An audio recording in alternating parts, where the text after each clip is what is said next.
Science fiction has been light years ahead of reality when it comes to travel. Remember the Jetsons?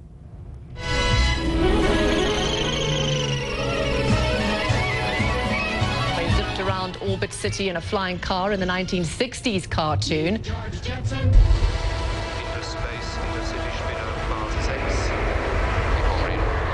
The 80s movie Blade Runner is set in the year 2019 in a futuristic Los Angeles where cars glide above the cityscape. And we can't forget the cult classic movie Back to the Future. Up to 88. Roads, where we're going, we don't need roads. Well, with the double-duty DeLorean time machine that drives and flies through time, now the company Aeromobile says it's ready to take this idea off the screen and into the showroom by 2017 with a vehicle that transforms from an automobile to an airplane. Well, auto industry analyst and author Lauren Fix, also known as the car coach, joins me now via Skype for more on this. First of all, what exactly is this prototype? And really, do you think it's likely that it could take to the roads and the skies in the next 2 years? Well, we've actually seen this for quite a while. Fugia had it designed and developed in 2006, where we saw it at the New York Auto Show.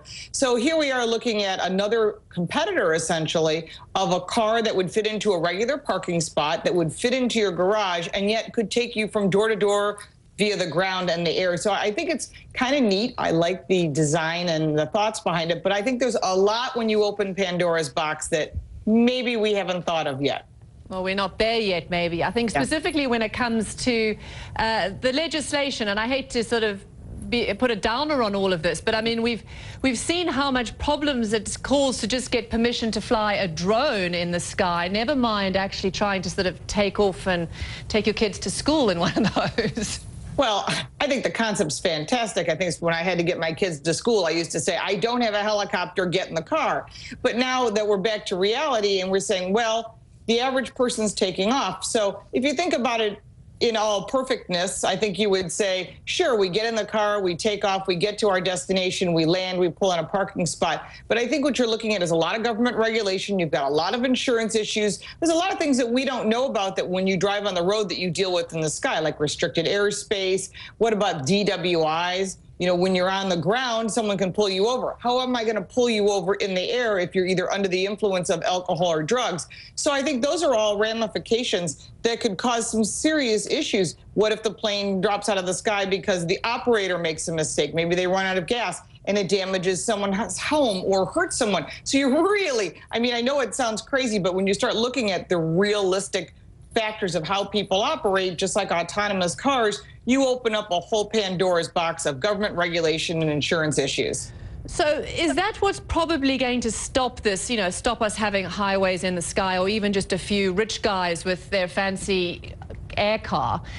Is it more about the legislation and the insurance rather than the technology? I mean, is the technology there? And is that really possible? Maybe not in the next 2 years, maybe the next 5, 10 years?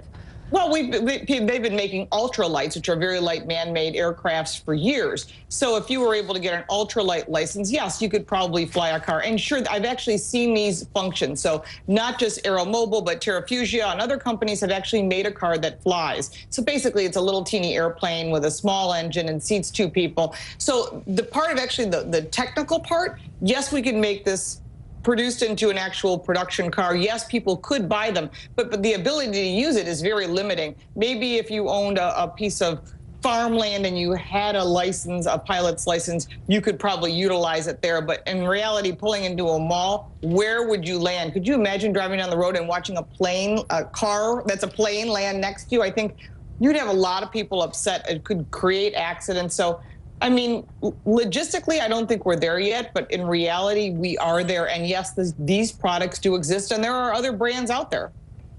The car coach, Lauren Fix, thanks for that. Thank you.